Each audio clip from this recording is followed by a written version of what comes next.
Before we talk about all things ROAR B2B, I'm always interested to sort of bring the individual, my guest, to life that's in front of me, just sort of their background. Because I know, and we had a pre-chat, and I guess similar to me, you haven't always been in the events and exhibitions industry. I guess you're fairly new, if 10 or 11 years is new. Don't know. You can tell me. Probably feels like longer. Can you bring your sort of background to life up until the point where you got into exhibitions? I'd just be interested to know about that. Well, funny enough, the one thing I didn't say to you, Dan, when we met a couple of weeks ago, was the first time that I got an experience of the exhibition market. My dad used to run IFSEC back in the day, before Blenheim acquired IFSEC back in the 80s, and I sold programs, would you believe, at the 1988 IFSEC edition. When I was 16, the tender age of 16. So I sort of got the vibe, and my dad ran that show at that point. So I knew that my dad enjoyed the industry. I knew my dad enjoyed his career in the exhibition market, but I fell into publishing when I left university. So I worked at Morgan Grampian, then became Miller Freeman, then CMP for about 6-7 years after uni, and a stint in Australia. And then I joined Reed Business Information for a decade. Yeah. And I worked on titles like New Scientist, Computer Weekly, very successul titles. So my background was digital media publishing, if I'm being brutally honest. Sure. But obviously I knew about the exhibition market, and obviously being at Reed, we worked alongside Reed Exhibitions. So, you knew of the industry. It ran in parallel, and we ran events in that time as well. But I jumped into the trade exhibition business in around about a decade ago, just over a decade ago, when I went to work with Hugh and Mark at Imago. We effectively had a game plan to sell that business in a 3-year project. And we eventually did to Clarion. And I then went over to Clarion for a couple of years and integrated the Imago business into Clarion, enjoyed my time there. But I always wanted to get back to doing something on my own. And the opportunity came up to effectively look at ROAR and basically form ROAR. Sure, thank you. And just briefly, obviously, you've obviously been in publishing and you've been in events and exhibitions. Can you draw some parallels between the two? In terms of the product mix, there's a means to an end, right? So sure. I mean, you're selling an audience, whether it's online, whether it's face to face. So I never felt the two should work in isolation. Sure. There were some at that time that wanted to keep them very much separate. But if I look back at my time when I was at Reed, if we'd put together the publishing businesses of Reed Business Information and the exhibitions, funnily enough, what we know now, post-pandemic, I think Reed would have been in a different, certainly would have a different shape, different formation. I'm absolutely certain of that. So I'm not one of these people that feels that they should work in isolation. I certainly think they can work together. ROAR B2B, set that up October, November 2019. We're going to get into that. Yes. Just tell me what inspired you to start the business in the first place. It's an interesting one because I'd seen Hugh and Mark. Hugh, for those of you who don't know, Hugh Keeble and Mark Steele were quite, and still are, very notable people in the exhibition market. Most people know them, certainly if you've been in the industry for a long time. And I saw how they worked and how they set up their business, were very successful. I then went into Clarion and saw how Simon Kimball worked, incredibly formidable, unbelievable talent. And then someone like Russell Wilcox, again, very talented, how they ran their businesses as well. And I felt that I'd learned a lot from a lot of those guys in the exhibition sector, but also my publishing time as well. And I just felt that there was a bit of a gap in the market. I felt that I had an idea about setting up an events media business that was multi-platform. This was before COVID. Sure. And at the time, if you remember, in the late 2018, early part of 2019, it was very much event-first strategies being deployed by events businesses. And I just felt that there was a bit of a gap in the market. And I felt that the contact book that I had sort of built up in terms of private equity I had an opportunity to effectively put that game plan in action. So that's effectively was where I was at that particular point. I just felt I wanted to set up a business that had that outlook. And so that's where ROAR was effectively formed and how it was formed. Sure. And then, so you mentioned private equity, and it's Apiary Capital, if I'm not mistaken, that is obviously invested within ROAR. And then you took the decision to acquire Prysm around at the end of 2019. Yeah. Just talk briefly about that for those that aren't aware. What were the sort of events that they ran that you took on? We didn't buy the whole of Prysm. We bought 3 portfolios from Prysm at that point. Yeah. What we wanted to do was effectively buy into sectors that we felt that had real growth over the next 10 years or so. And there were 3 groups that stood out in the Prysm portfolio at the time, and that was the environment portfolio, which was headlined the RWM exhibition, which was the flagship, which is anything to do with waste management. And then we had the business technology group that we knew very well, Call and Contact Center Expo, B2B marketing, Legalex and the like. And then obviously healthcare as well, which was Naidex and care. So all 3 sectors that effectively we felt at that point had real growth and opportunities to grow. But also we felt at that point recession-proof or relatively recession-proof, but not pandemic-proof, right? So it was effectively a management buyout rather than a management buy-in. So we completed in November 2019, which was effectively 3-4 months before the pandemic hit. But looking back, give me your sort of overriding emotions. If you can remember, it was everyone that was in that time. It was a roller coaster for us. Sure. I mean, there's no getting it. 1 minute you were up, 1 minute you were down.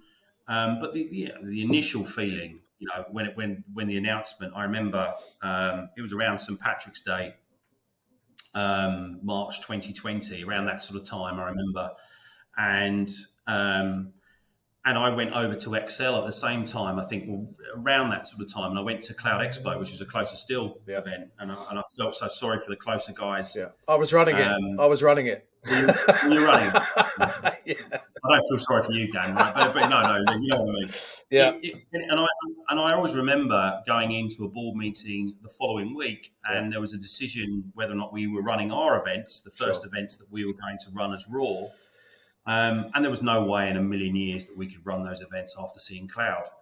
And I suppose the overarching feeling that I had at that point was just fear, the uncertainty of the whole thing. So when I look back on it now, in a funny sort of way, then we went into lockdown, and then we went into what I would call, and this is where our investors I thought were great, because they settled us down, and they obviously have a lot of experience of investing in businesses, and they were great, and they were incredibly supportive at that time, and I think that helped us as a management team at that point.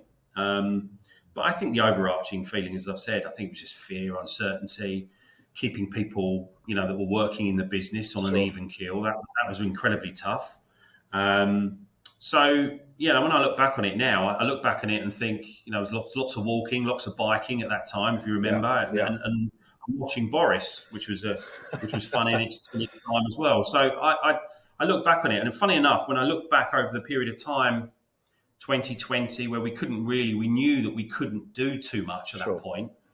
21, then suddenly people started to feel that there was light at the end of the tunnel. And then we went through this real roller coaster of emotions, because the market opened up again in September 21, where we could stage shows, but it was a false dawn because we were back in lockdown in 22. And I found 22 the worst year, because it was like someone dangled a carrot in front of you. Yeah, there you go. The market's back. Yeah. No, it's not. Then it's back. And that was tough. It was uncertain. It was uncertain in terms of the behaviour of exhibitors. The suppliers to the sector were under strain. We had people that were jumping, particularly at a junior level, jumping from job to job. Yeah. And also we weren't guaranteed, like we were before, audience campaigns, registration campaigns were, nothing short of volatile. Sure. and uncertain. So, funny enough, I found certainly H1 of last year the toughest. Funny enough. Yeah, because I guess we can't just turn the tap on as event organisers. It takes a period of time, right? So, to not have certainty, that uncertainty obviously filters down to exhibitors, as well as the attendees. So they're not going to commit 3-6 months in advance, which is what we need them to do, especially if we want them to pay, a good chunk in advance. Let's talk about ROAR as it is now. So you've mentioned you operate primarily in, if I've got this correct, business tech, social care, and environment. Why those three specifically? I know you mentioned because I did ultimately recession proof. Any other aspects of those communities that attracted you to invest in them?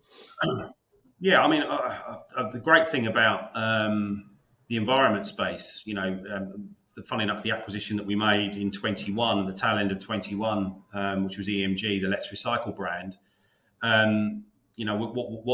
What we've done now is effectively the company is unrecognisable in terms of senior management. Yeah. From where it was in November 2019, the business has got bigger, obviously. But the three sectors that we felt if we think about what we've done over the course of the last 3.5 years, is we've gone into those communities, and those communities in each one of those sectors that we serve, and have dug deeper and deeper, and that was always the game plan of ROAR. Yeah. And part of the business plan, and that's never going to change in my view, because as long as I'm around, I've always believed that the publishing angle to running an event media business, if you like, if you think about where I've come from, is I always felt that the publishing market had to, as part and parcel of what they did, had to be part of the community and part of the market. So I feel that we've come on strongly in those communities and the sectors that we serve. We're not there yet, but we've still got. We've made some real progress. So I think looking back on what ROAR does well, the three sectors that we are in, we feel that there's real growth, as I've already mentioned. But I also feel that we've got the people now and the product makeup that enables us to really grow and get deeper into those communities. So I think we've got three sectors that we can go internationally as well. Okay. And so it gives us the platform to effectively grow. Thank you. And I obviously read on your website that one of your stated, I guess, missions is to build customer-centric communities, which you've just touched upon.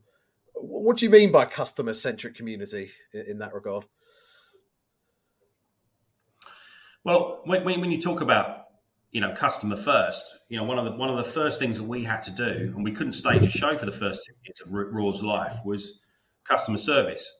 And so, one of the things that I learned very well from Hugh and Mark at Amargo is around looking after customers, retention of customers, making them feel that you're in a partnership with them, and that was something that was certainly embedded in me, and what I learned very early on with the whole Amargo way of doing business.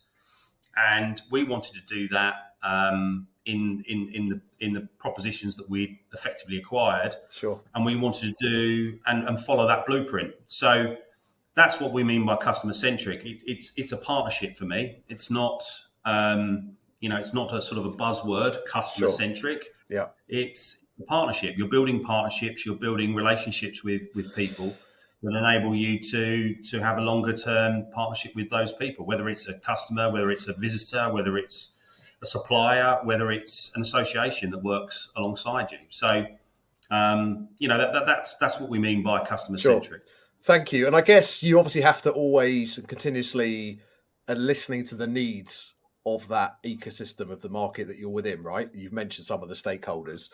And again, lots of people I talk to and we read about, talk about data being at the center of that, sort of driving your decisions as to what you do and how you serve that community.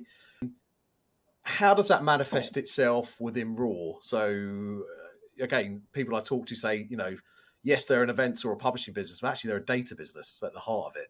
They've got pools of data, and they leverage the tech that's available to give them insights into their community. Is that also what you're focusing on? Absolutely. I mean, so the business that I mentioned earlier, one of the acquisitions, or the acquisition that we made in 21, was a business called EMG, the Environment Media Group, which stayed the Let's Recycle brand. But essentially, that business was a publisher, and still is. We haven't touched that business, and that goes back to the earlier discussion that we had around multi-platform.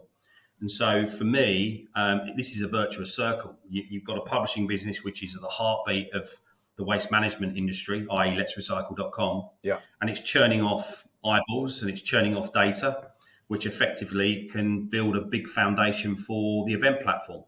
So that virtuous circle, as I talk about, is incredibly important and one that we want to, effectively promote in BizTech and in social care, healthcare, because we feel that strategy is going to leave us in a lot stronger place than being effectively event first. Data obviously will be churned out off the back of decent content, and that's where I've always believed that publishing business can work alongside events. Sure, thank you. And just coming on to some of the shows, and as we've just said, we met at UK Cyber Week, which was a launch, and I know also you've launched the likes of Flexpo as well. There are lots of events. Let's just talk about cyber for a minute within that market already, pre-existing ones. How do you try and ensure that your events sort of stand out in a crowded marketplace? What sort of process do you go through maybe before you've launched it to ensure that you're creating something a little bit different? Or do you need to create something different? Maybe something similar but better? Again, it's horses for courses, but in particular with cyber we felt there's a real gap in the market. We've been in that sector for a long time, and I've been in enterprise tech media for nearly 20 years. Whether or not it's in shows or whether or not it's in publishing, and digital media. But one of the big things that you see in the cyber now, it's what I would call businessified, as someone would try to describe it. And what I mean by that is, generally speaking, when we've run enterprise tech events, you generally are trying to go after the IT department. So in that particular instance, we just feel that people like you and me, Dan, some of the guys that are looking at this are now more interested in IT and in effectively software, because there is an urgent need to protect businesses, and certainly we've already talked about data. So you're getting business people that are now have to be armed with information on how they're going to protect their businesses and how they're going to protect themselves individually when they're working in businesses. So we just felt there was a bit of a gap in the market, and that's how Cyber Week came about. And that was just one of those instances where we've looked at organically launching into a sector that we felt there was an opportunity. So I think, to answer your question, I think we're entrepreneurial. We don't necessarily have the corporate baggage where we have to go through reams and reams of business development to get an idea across. But there's obviously certain layers that you have to go through. But I think we do pride ourselves on the fact that we can move quickly. So, for instance, cyber was from start to finish was a 10-month process. So in terms of concept, we had to cancel the original dateline because we had a tube and train strike in November.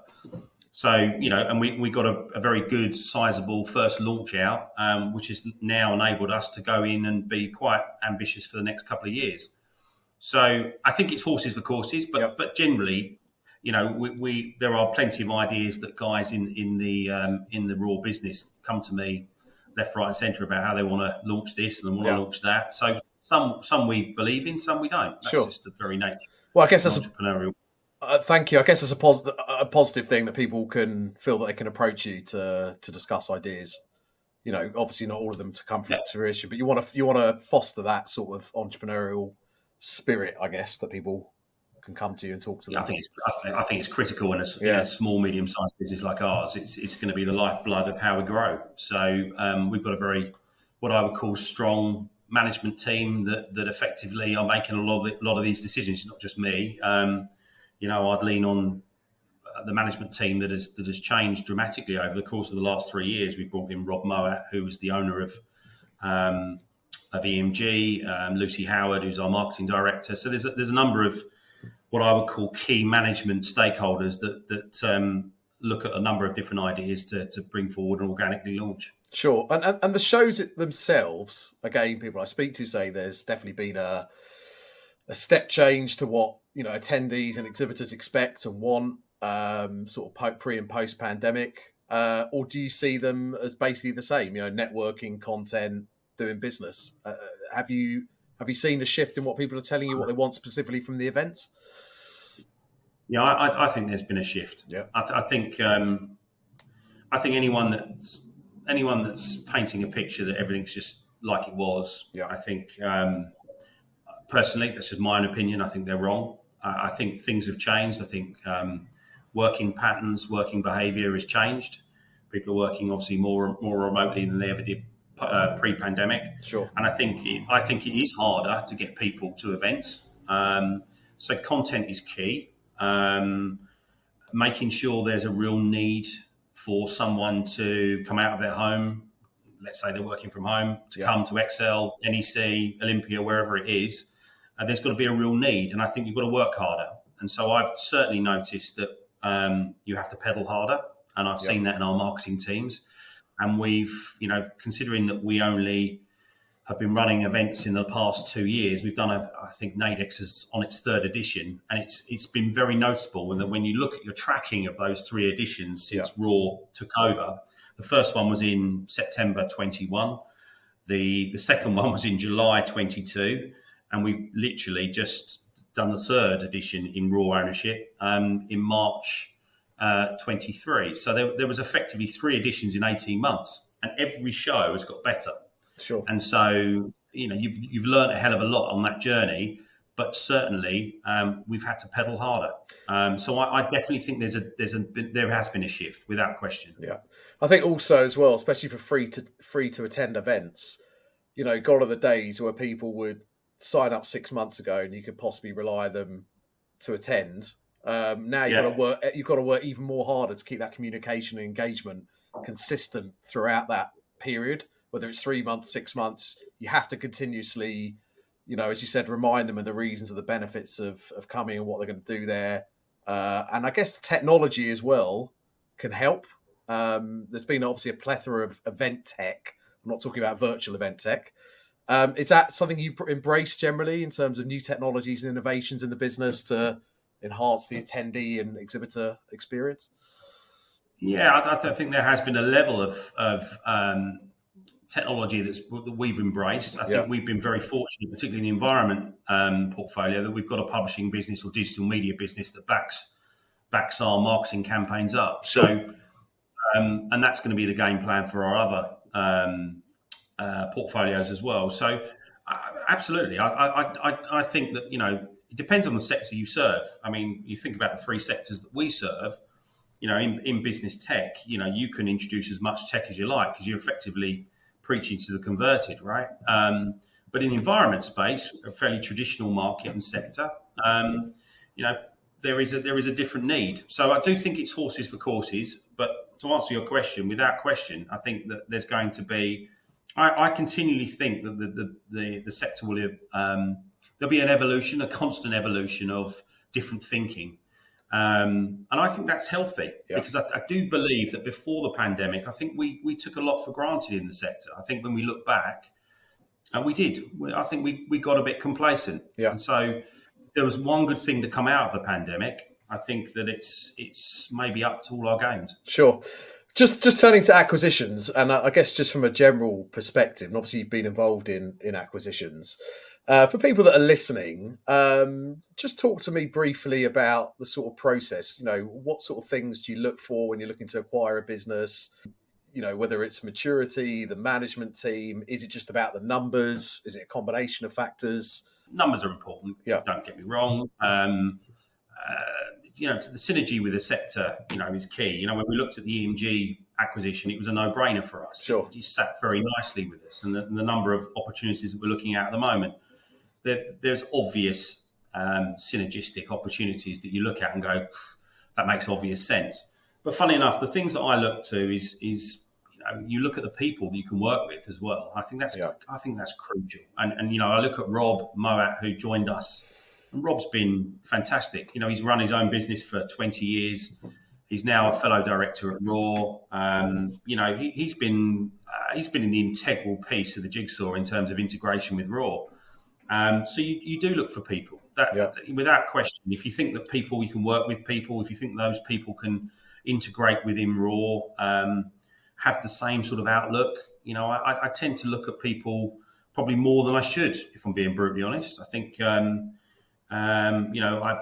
pride myself on that this is a people-based business. So I definitely think that's a key ingredient. Thank you. And that sort of is a nice segue onto my next topic, which is about talent within the industry and obviously within ROAR. In terms of the types of roles, disciplines, responsibilities that you're now looking to take on and maybe have taken on, post-pandemic, and we've mentioned, data central. So you could say, well, actually, then I need, more technical people. What have you seen that change? Just talk to me about the evolving maybe needs. I mean, you always need salespeople. Yes, you always need marketing people, but maybe you need sales and marketing people that got slightly different experience, not just events and exhibitions. Just give us a flavour of your thinking in that regard. Yeah. Well, it's interesting because, when we were at Amargo, we had the same feeling. We always went for effectively, when I was MD at Amargo, I always went for people that were in publishing, whether they were in a marketing discipline or a sales discipline, because I felt that at that time they had more of a multi-platform outlook. Sure. And so, their skill set was different at that particular point. I think that gap's closed. I think now that, you're seeing some of the big organisers now taking on people that perhaps have got a different skill sets. I certainly seen that in our own business.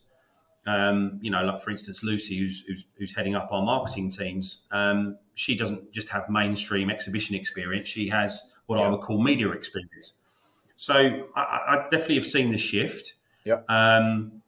One of the big areas, I'm sure you're going to pick this up, but one of the big things that I really quite close to my heart is I think the events industry and the media industry are doing ourselves a disservice at the moment, because we need to get younger people involved in this sector. It's a great sector to work in, right? And we at ROAR have realised that there is not perhaps the younger people, whether it's Brexit, whether it's got out of vogue, these sectors have gone out of vogue, whatever it is, whether it's the pandemic, or it's a mixture, a combination of all three. There is a real need for the events and media industries to reach out to the younger generation and bring them through and say, this is a great industry to work in. This is great. You can carve out a very, very successful career in these sectors.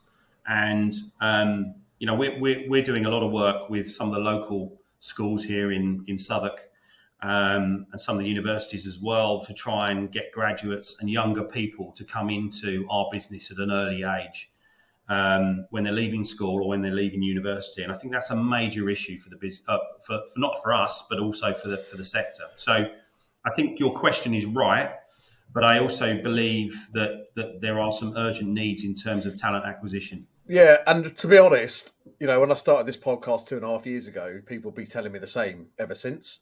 I still get the impression there's not enough joined up thinking. I get the impression, people run their own graduate schemes. They do what you've just said, tie up with local universities and stuff.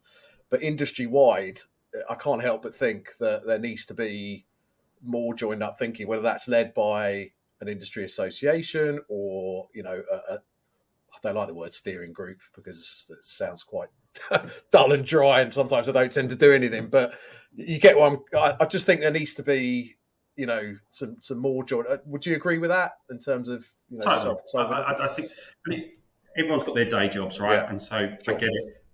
But yes, I think that there is an urgent need. I really do. I think that I think about the career that I've had, and I wouldn't have said that I had the best education in the world. I gained a degree, a very low level degree at that. But what was it in? What was it in? Business studies, as it always was. I did history. Well, really? Well, there you go. Right. Yeah. But I look back, and I think to myself, I've really enjoyed my career. Sure. I've loved it. Really, I've had some great times, and I don't see that changing for people coming into the industry. So I'm with you. If there's probably a central way of looking at this, whether or not it's some of the when I think about some of the online publishers that I spoke to previously, or whether it's the AEO or some of the magazines or whatever, it's definitely needed. Needed. Yeah, thank you. That's one issue. Another that people talk to me about is sustainability, and whether the events industry is doing enough. It would be remiss of me as a leader of an events business, or a business that runs events, shall I say, not to ask you about how you think we're doing and what else we could be doing to improve in that area.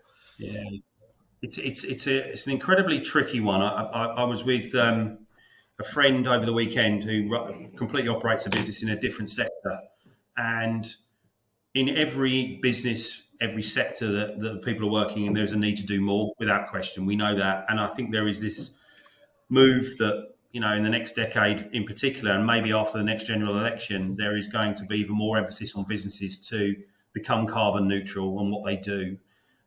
So, of course, the obvious answer to your question is yes, we need to do more. Yeah. But I totally get it, that, perhaps people have to balance up trading with, the needs of being, net zero, carbon neutral, whatever the term may be. Yeah. So, we've placed a lot of emphasis on our environmental ESG policies. We split it up into, what we call sustainability, the environmental side of sustainability, but also the social and community side of things as well. So there's two aspects that we concentrate quite heavily on. And it's interesting now that, if you think about post general election 24, which I'm presuming is going to be the next general election, whoever gets into power at that particular point, I think it's been pushed down the road a bit at the moment, but I think it's going to come, that every business will be responsible for its footprint. So we're getting ready for that. We understand that, running a show, there's a lot of carbon miles that's associated with setting up a show, and there's a lot of equipment. There is a lot of products that are used. Whether they're recycled or not remains to be seen. I think there's a question mark about our recycling credentials, shall we say? Sure. So I think that, more and more that we look at it, I think there's going to be more burden placed on event organisers going forward. So it's not going to go away. Yeah. It is going to come, probably there's going to be more emphasis placed post general election next year. So we've done as much as we think we can at this particular point, but we certainly need to do more. And I think the industry as a whole probably needs to do more. I think that's a fair assumption. Yeah, I think assessment. I think I concur. I mean, ultimately, habits are changed either typically by an incentive or a disincentive, i.e., carrot or stick, or probably combination of. But so, I think you're right. There's obviously legislation will come in as well, but also there are definitely commercial advantages of doing it, right? Absolutely, Final sort of topic. I want to talk about the role, because I'm very privileged to sit with people like yourselves, the role of a CEO. And how do you go about establishing a sort of positive culture? We've spoken about the entrepreneurial culture, and obviously people come into your ideas. That's not without its challenges as well, because people also need to get on and do their thing day to day. But you, as a leader of a business of your size and where you're at the moment, how do you go about doing that, establishing a positive culture? What a $1 million question that one is, right? So I think just going back one step. Yeah. A CEO, in quotes, managing director, director, whatever you like to call. I mean, I'm probably, my job description would be different to say someone like Russell or Lisa, for instance, at Clarion. Yeah. Clarion is obviously a huge business now compared to what ROAR is, right? So the skill set needed to run, Lisa's brief, running something like Lisa Hannett's brief to run Clarion is obviously different to mine. So, but for me, talking about me, how do I create a positive culture? I place a lot of emphasis on loyalty. I've got some people that work with me for a long time that have come with me to ROAR. Sure. but also I've brought in people into the business that I haven't worked with before, who I gel with, that offer something different. And I think that they share the same outlook that I do, which is we do put people first here. We do want people to enjoy their time at ROAR. We do offer, I would say, probably a more flexible approach to working than perhaps others in the industry. Mm-hmm. So I think all these things that we look to do, we tend to try and put our people first. We've obviously had issues with people job hopping, shall we say, certainly at a junior level. Sure. I think that's going to be the case for the foreseeable future, to be perfectly honest. Yeah. But I do believe that people that have left ROAR have enjoyed their time at ROAR. So that's one of the things and one of the legacies that that I want to look back on with ROAR. And that was why one of the reasons I wanted to set up a business. I want people to enjoy their work. I think once you enjoy your work, you're going to be more successful. You're going to go that extra yard. And so I think that creates a positive outlook. Sure. And a positive feeling within the business. And I don't think you can force the issue either. That's the other thing. There's plenty of examples of organisations that try and force positivity down employees' necks, and sometimes it doesn't work. Yeah. Sometimes it does, but sometimes it doesn't. So I think management have got to buy in. So it's a difficult one to answer, but the proof in the pudding is to speak to people that work at ROAR, and see what they say. You know, sure, there's some out there who criticise me and say that I'm. Maybe I'll do that. Maybe I'll do that. Okay. Yeah, you should, Dan. Yeah, but generally speaking, I'm looking out the office now, and there seems to be a nice vibe. There seems to be a positive vibe, and I think that breeds success. Sure. And what about yourself? You're the leader of the business. Who motivates the motivator?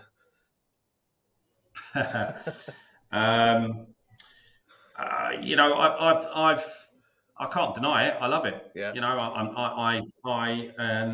I've loved my career. Of course, I would have done things differently looking back and whatever, and I would have certainly done things differently over the course of the last 3.5 years. But I've loved it, and I wouldn't have changed it for the world. So the motivation for me is learning, is trying to learn all the time. And funny enough, we were talking about this. A couple of the guys here in my chair, we were talking about what we did over COVID. And the interesting thing was that I never listened to podcasts, right? I never used to read books about business ideology or the way of doing business or business styles or whatever. But one of the things that happened in COVID was that I was walking around my local village with a podcast, high-performing podcast, or the Diary of the CEO. And I started listening to people that I would never have dreamt of listening to previously. And that's opened my eyes as well. So I think my motivation comes from the fact that I've probably embraced differences post-pandemic as well. I've tried to change the way that I feel. I'm still traditional in a lot of respects. I still like coming to the office, right? Yeah. But I understand now that there's different ways of working, and I've got to embrace that. It's a difficult one, Dan. But I'm getting there, right? I'm with you. I'm with you. Old habits die hard. But exactly that. We need to adapt, right, as individuals. At all levels. Yeah, you do. And it was interesting that I certainly feel that I've changed. I've certainly changed in the last decade from the guy that walked into Imago to the guy that I am now, and God, the guy that I was when I first walked into Morgan Grampian and got my first managerial job when I was 25. My God, I'm nothing like that. I would have hated that guy. So I think that you change, don't you? You get experience, and that motivation of trying to get as best as you possibly can out of your career is probably the big motivational factor that I have that's driving me. Sure. And I'm trying to make ROAR as successful as it can be. Well, I was going to ask my final question. If you came back, God forbid I was still doing this in 4 years, but if we had a chat in 2027, what does ROAR look? What's success look like over the next few years, rolling forward for Duncan and the business? Well, obviously, we want to grow. I mean, it was always this business was always, or this plan was always, this was a platform to build, and organic launches and acquisitions were always part of the makeup. So, in 27, what are we talking? 4 years' time, I would hope that this business will be considerably bigger. It would have branched out internationally. We would have got deeper into our sectors. But most importantly, we wouldn't have lost sight of the fact that we want our people to enjoy working here at ROAR and carving out successful careers. The other thing that's really close to my heart, Dan, is I've already touched on already, which is bringing people into the business at a young age. And I'm really, really keen on, and that's one of my big things at the moment, is social mobility and trying to get younger people into this business and the sector. Yeah. So I would hope that in 27, I would see more young people coming into the business as they are at the moment, or they're not at the moment. And so, there's a number of things. Obviously, bigger. Yeah. We've grown. We've got deeper into our sectors. We've become integral in our communities, and more importantly, we've got lots of people that want to join us. And I think that will be the test of the business when you come back to talk to me in 27.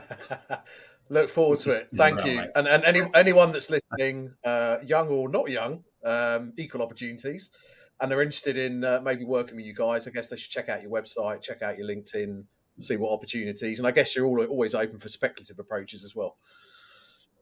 Absolutely. Yeah. I mean, I you know where we are, ROAR B2B.com. Yeah.